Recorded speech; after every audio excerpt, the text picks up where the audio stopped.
That's right. We're a paid sponsor now for Nissan, and we get a little cut of that by showing that to you guys. Do that or not. If you're thinking about a new car, I know a guy that can help you. You like that commercial? I've seen that commercial. It took me a couple times to actually catch what was going on with the horn. Wouldn't that be nice in life if you had a horn that went off right before you were going to do something stupid? It's a little, you're getting ready, like you're feeling really emotionally drained. It's getting close to Christmas, and some of us get kind of depressed at Christmas because it's never what we think that it should be, And so, what do you need? Well, you need something new. Let's go out and buy it. We can't afford it, but who cares? Because we can charge it. Wouldn't it be nice if a little beep went off just as you're getting ready to buy something like this? We've been talking about enough. We're going to do that for 3 weeks. And we acknowledge that the subject is difficult to dodge because each one of us have, whether we've got a little or we've got a lot, we've got some place where we overindulge. Can we agree on that? Everybody has one place in life where you just go, be it food or something else, where we just indulge. And how we deal with money, and that's the subject, is really a spiritual matter. This resides on the throne of our hearts, right? How we deal with this really gets down to who we follow. And let me reiterate again that enough is a matter of the heart. It's not of the bank account. If we have a little, but we're content, we have enough, right? And having more will not produce enough. I think we know that. We may not live like that, but I think that we know that. And it comes down to just a basic trust in God. Is God going to provide for me? Now, question, how many people today, how are you doing when it comes to living with enough? How am I doing with enough? Is money a sore subject with me? Is money a sore subject in your family? Do you argue about money? See, just some questions. And I want to take us back all the way to January as we begin today's sermon. Our scripture that I chose for 2012 from Ephesians 5:15 to 17 says, "So be careful to live your life wisely, not foolishly. Take advantage of every opportunity because these are evil times. Because of this, don't be ignorant, but understand the Lord's will." That was the scripture verse that we chose to go through 2012. To live as wise people, not being ignorant. Great words. God encourages us to be wise, not foolish or ignorant. And there's a difference between being foolish and being ignorant. A foolish person knows the right thing to do and doesn't do it. An ignorant person just doesn't know. And we can be foolish and ignorant at the same time.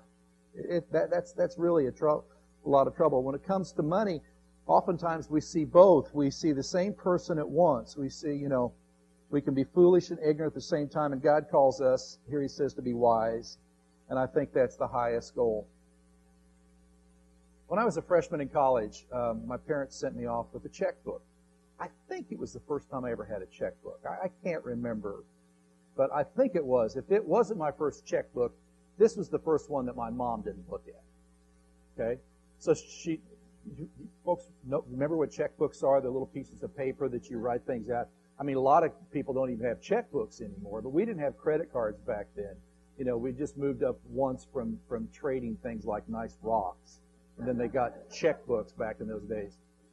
But and back in those days of checkbooks, they didn't have wire transfers or internet transfers or anything. So like when you wrote a check, it'd take like 5 days before the bank got it because they had this really archaic way of doing things. They actually used the United States Postal Service to send things to other banks.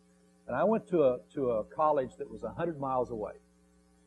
So that meant if I wrote a check up there, it was going to take a long time for that check to get back to that little bank where my mom and dad banked. Okay? And they gave me $100 a month. And now, in 1969, that was a lot of money.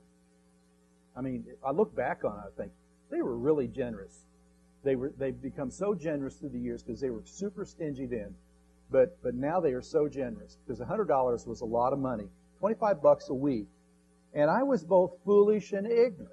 Just a toxic combination. I did fine at the beginning of the month. You could just get whatever you want.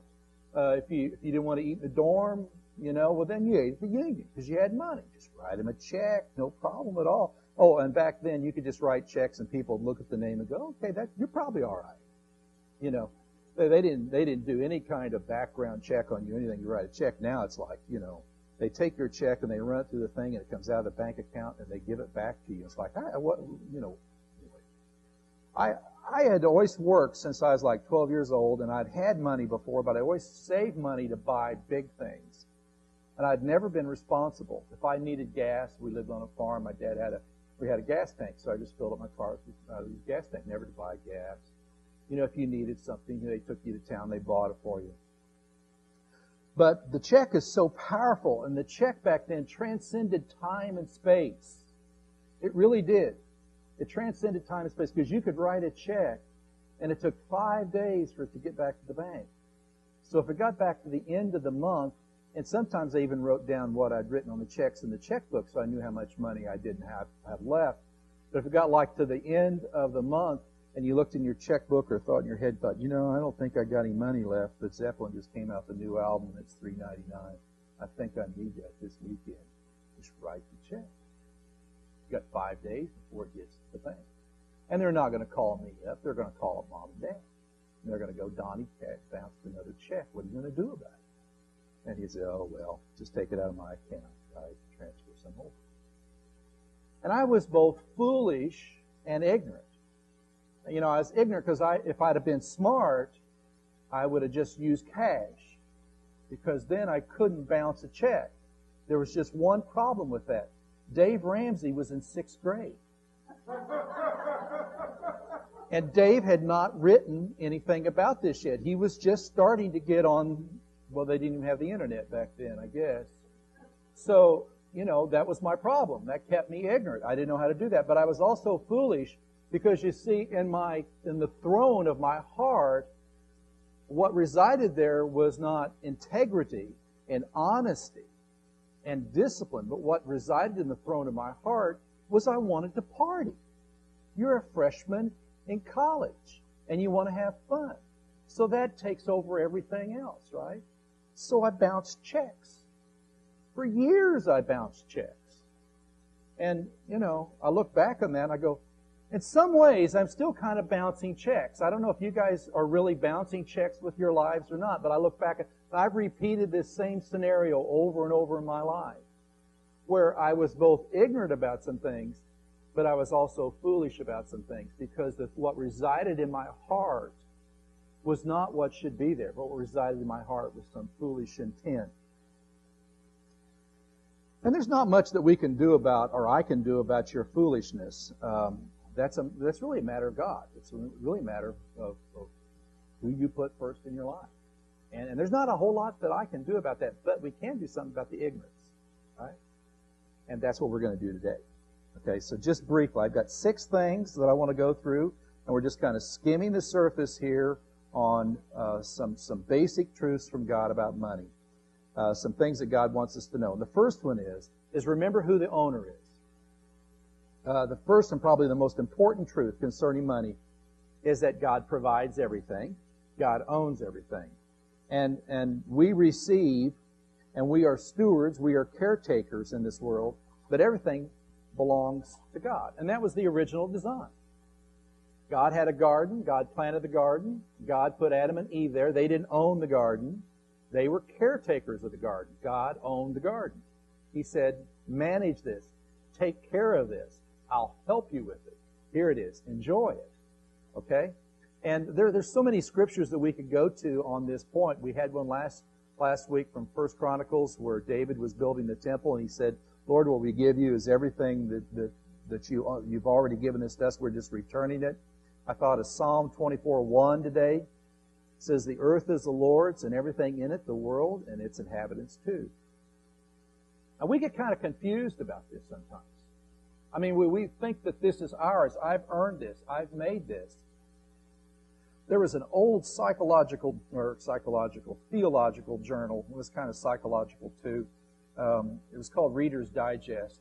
I don't even think it's around anymore. Is Reader's Digest even around? But I grabbed this. It says, a traveler between flights. There's a story about this lady, and she was between flights at an airport, and she bought a sack of cookies and put it in her purse and sat down, and she started reading her magazine, and she heard some crumpling, and the guy that was sitting a seat over from her had opened up a bag of cookies, and he was eating this bag of cookies, and she thought, my gosh, how rude this is that this man would open up my bag of cookies and start eating my cookies. So she reached over and she took one of them. And about a few minutes later, he hears that crumpling again, and he's sticking his hand in that bag of cookies, and he takes another cookie out, and back and forth they go until there's one cookie left in the bag, and he takes the cookie and he breaks it in half, and he hands half of it to her, and he eats the other half. And she goes, the gall of this guy. How could somebody eat my cookies and do that? And they announced her flight, and she reached into her bag to get her ticket out, and there she saw her bag of cookies. She had been eating that guy's bag of cookies the whole time.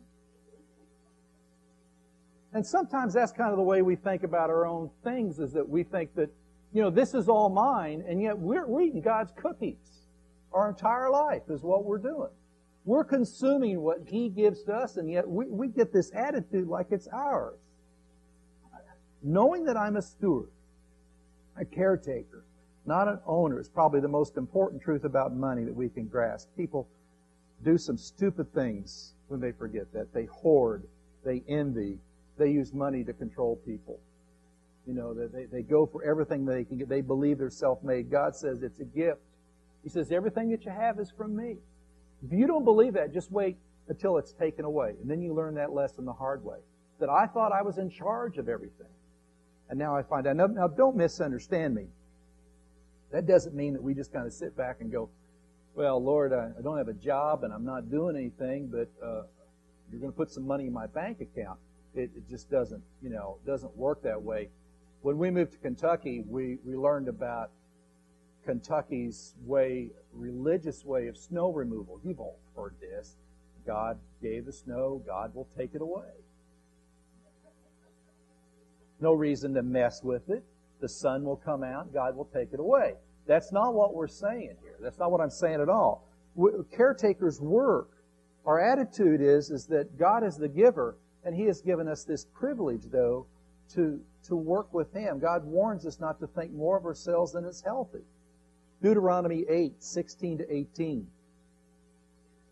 Some words about the Israelites as they were getting ready to go into the promised land. He says, in the wilderness He fed you manna, which your fathers did not know, that He might humble you, or that He might test you, to do good for you in the end. Otherwise you may say in your heart, my power and the strength of my hand made me this wealth. But you shall remember the Lord your God, for it is He who has given you power to make wealth, that He may confirm His covenant which He swore to your fathers, as it is to this day. Just remember, when you get all this stuff, when you're really wealthy, remember that it's God that gives you this ability to make this wealth. Don't forget that, because when you become wealthy, it's very dangerous. And wealth it's all relative with different kinds of levels, isn't it? But when you think that you've achieved something, watch out, you're going to think, I did this. No, it comes from God. The second basic truth here today is that life is not about money. We don't place a dollar amount on everything. How often do you walk up to somebody and you say, how much money do you make? You don't do that, do you? No, it'd be rude. You'll walk up to somebody else and go, oh, what's your salary? How much money are you making? People might hint about their wealth, about their, might drop, an innuendo about how much money I make. The guy says, oh, I'll tell you, this market, I just liquidated all my stocks. You think, did he say stocks or socks? Because I got socks. Don't have any stocks. But we just kind of drop this innuendo about, yeah, I'm so wealthy that I've liquidated everything. But we tell people all kinds of stuff about ourselves. We may talk about our bodies. We may talk about our health, our personal problems. Even our marriages. We don't talk about our money, do we? Why is that? Well, it's because it's personal. That's a very interesting question. Why is it personal? Why is it that personal? I'll tell you why. Because in America, we value people based on how much money they have. I mean, that's just the bottom line, isn't it? We go, well, he's got a lot of money. He must be smarter than I am. He must be more talented than I am.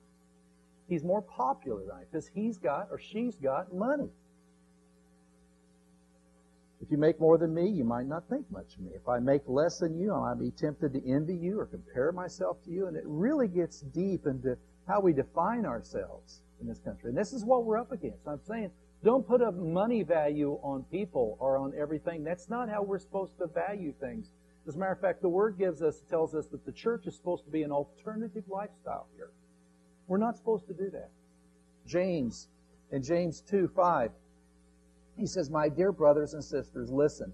Hasn't God chosen those who are poor by worldly standards to be rich in terms of faith? Hasn't God chosen the poor as heirs of the kingdom He has promised to those who love Him? We're supposed to have an alternative lifestyle in the church where we don't use money to value people. People are valued based on the fact that we are made in God's image. That's the value that we have of every person. The third thing, you knew we were going to get here, stay out of debt. Almost everybody that's young has learned this the hard way. No such thing as a free credit. You can't borrow your way to wealth. Hello, America. Okay? You can't do this. Consumer debt is a killer. If you want to never have enough, then just borrow money because you'll never have enough. Borrow money, as a matter of fact, for things that wear out. Use your credit cards or do the 1 year same as cash type things. And borrow money for things that are consumer items like clothing and jewelry and vacations and cars. And by the time that you get to that 5-year payment on that thing, it'll be worn out, it'll be gone. You can assure that you'll never have too much money if you would just borrow more money. It's just a really simple thing. Proverbs 22:7. The wealthy rule over the poor. A borrower is a slave to a lender. America closed the last year. We had $801 billion on credit cards. And that's down. That's down a lot from what it was in 2007. $801 billion in credit cards.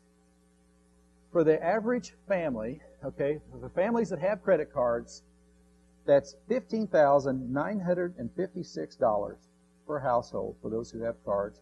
Over 60% do not pay their card off every month. That means that their interest payments, right now, you can get charged, and I think I'm correct on this, all you financial guys, it can go up to 25%, right? Right now. They raised it from 18 to 25. The average interest charge, though, in America, according to the government last year, was 14.5%. Wow, that's cheap. We should go out and buy some stuff. Just 14.5% interest. So you've got some interest payments. With an interest rate of 14.5 and a minimum payment of, and on that $15,956, according to the government's calculator, you should be paying about $320 a month as a minimum. If you never buy anything else with this card, okay, now you've got $15,000 more or less on your credit card. You're making payments. You're never going to buy anything else on that card. You stop. You make the minimum payments. You know how long it takes to pay that off? Well, I'm going to tell you, right? And challenged with math as I am, I could use the internet, and they can tell me on the internet. If you make $320 payment, you will get it paid off in 36 years. Wow, what a party that's going to be in 36 years. Just 36 years. You can have your $15,000, $900 debt paid off, and it's only going to cost you in interest $23,371. What a deal. Let's go buy something. Let's put it on the credit card. And we think that we're smart when we transfer one card to another. Wow, somebody gives us a better deal on a card, so we transfer that debt over to another card. Debt is a drug. I mean, it really is. Debt will squeeze the freedom that we have. It will make us a slave, it says. The Bible has a lot to say about it. Outside of whatever mortgage or prudent would be prudent, or whatever business loans might be wise, the general wisdom of the Bible is that debt ought to come with a warning, like from the Surgeon General that said this is hazardous to your spiritual and your physical life. We ought to receive that. Looking at you guys out here, a lot of you have done Dave Ramsey's program, and we've learned this the hard way. And all of a sudden, it's great to go through the Dave Ramsey, and then you see about week 4 or 5, this light comes on, and people start to make a major life change to go the other way, because up until that time, they looked at that credit card to be just like mom and dad giving them a $100 allowance a week, and they get to bounce the checks. And now all of a sudden they realize that, no, I need to get out of this. I call it the spirit of Esau. Remember Esau, the twin brother of Jacob? Isaac was going to give him the family covenant blessing. And remember the old story, Esau traded that blessing away for a pot of beans. It's the spirit of Esau. It's saying, I don't care about tomorrow. That's what Esau said. He says, what good are the beans going to do me if I die? I got to have beans today, right?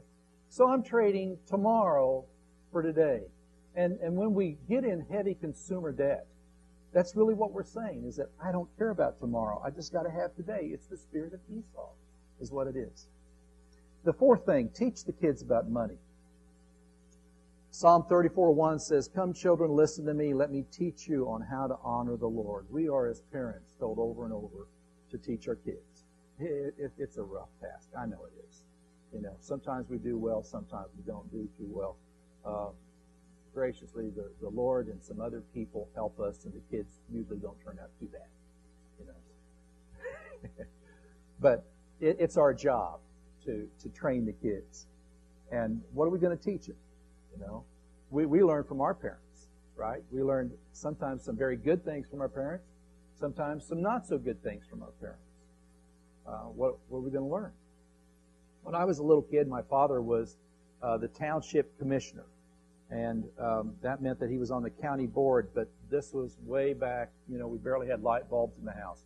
And the township commissioner, there was no national welfare system. So everything was done on a local level. And the township got property taxes, and they had so much that if people needed something, they would provide it. And the township commissioner was the man or woman who distributed these funds in the community. So that's what I grew up with, seeing men drive up to our house, and Dad would usually meet with them outside, not make them come in. But if they had a medical bill, or if they didn't have food, if they didn't have coal, then the township would buy that for them, and oftentimes Dad would reach in his back pocket, get out his billfold, and give them some extra money. That's the only thing. But I learned, that was a lesson that I learned, that I think back, is that what we do, what I was raised with by my father and by that system, was that you help people. You don't look the other way, but you help people when they need help. And that's what a community is all about. That's a great lesson. I had some very bad lessons, too, from my parents, and I'm not going to tell you those. And my kids are sworn to secrecy, too, on the bad lessons that they learned from me, right? But most of it comes from our parents. So we have to teach our children how to manage their money, on how to handle what God has given. They should know what we give to the church. Maybe not in dollars and cents, but they should see you giving money. They should see that it's worth something. As they get older, it'll be very important to them. They will know that we save money. They should know that. And they should know that we put off buying things until we have enough money to buy them. The greatest financial gift that we can give our children isn't money, but it's a generous spirit. I really believe that. And here's, this is for free. The worst thing that we can do to our kids is to give them more than what is enough. You say, well, I don't know how much is enough for my kids. Well, last week I thought we established that it's the same as what it is for you. If your child has a little bit, okay, and he or she is content with a little bit, then they have enough. You can give them more. If your child is not content with what they have, and they don't have enough, by all means, don't give them any more. What you're doing is you're teaching them that more will make them happy. More won't make us happy, will it? Do any adults believe that more will make you happy? So why do we treat our children that way? You can do more damage we can do more damage with our children by giving them too much than we can by withholding from them. Withholding from them is a great benefit to them in their life, to learn what is enough. Fifth thing, we could talk all day about that, couldn't we? The fifth thing is to have a plan. The common plan, if you don't have a plan on what to do with your money, here's the most popular one. I think it's a good one. It's the 10-10-80 plan. You give away 10%. The first idea is to take the first 10% of whatever God sends my way, and I give it to God's work. Paul writes to the church in 16:2, he says, on the first day of the week, each of you should set aside whatever you can afford from what you earn so that the collection won't be delayed until I come. First, we set aside some for God's work. We don't give the leftovers. We give the first fruits. We don't look at the month and say, is there anything left here out of what we haven't spent for God? Think about that. When we do that, it sounds reasonable, but it really isn't. When Anna and I became Christians, we were taught that we were supposed to give away 10%. I didn't know enough to argue. I just said, okay, that's what we'll do then. If that's what we're supposed to do, then we'll give away 10%. Every 10% of a check that we got, we gave away. When someone gave us the money as a gift, a big gift sometimes at Christmas time, we took 10%. We gave it away. We go, oh, you're getting radical now, Don. That was mine. That wasn't God's. Right? We got a refund. We gave away 10%. That's what we were told that we were supposed to do. I think it's still valid. It's part of the good plan. And some of you are going, 10%? That's too much. Well, if 10% is too much for you, how about 5%? How about 4%? Make a plan, is what I'm saying. Don't just let it go. Whatever is left over is what we'll give to God. But you know what the national average for Christians is? For people that belong to a church, it's right around 3% is what charitable giving is for Christians. Right around 3%. If that helps you some, you say, I want to be better than average. Right? Then let that stimulate you. You go, wow, that's getting quiet in here, isn't it? I'm actually talking about your money and what you ought to do with it. But devise a plan. The second thing you ought to do is 10% should get saved. Go into savings. Proverbs 21:20 says, precious treasure and oil stay in the home of the wise, but fools swallow them up. So the wise has precious oil and treasure. Fools consume everything. That's just the wisdom of the Bible about finances. How sad it is to find someone who's getting on in age and getting close to that Social Security retirement age and hasn't saved anything. Oh, I feel for that person. Ignorance, most of the time. Never said anything back their entire life. Got to this point in their life where they're really going to need that nest egg and they don't have the nest egg. It's sad. Simple. Median income for Lexington per household is $39,000.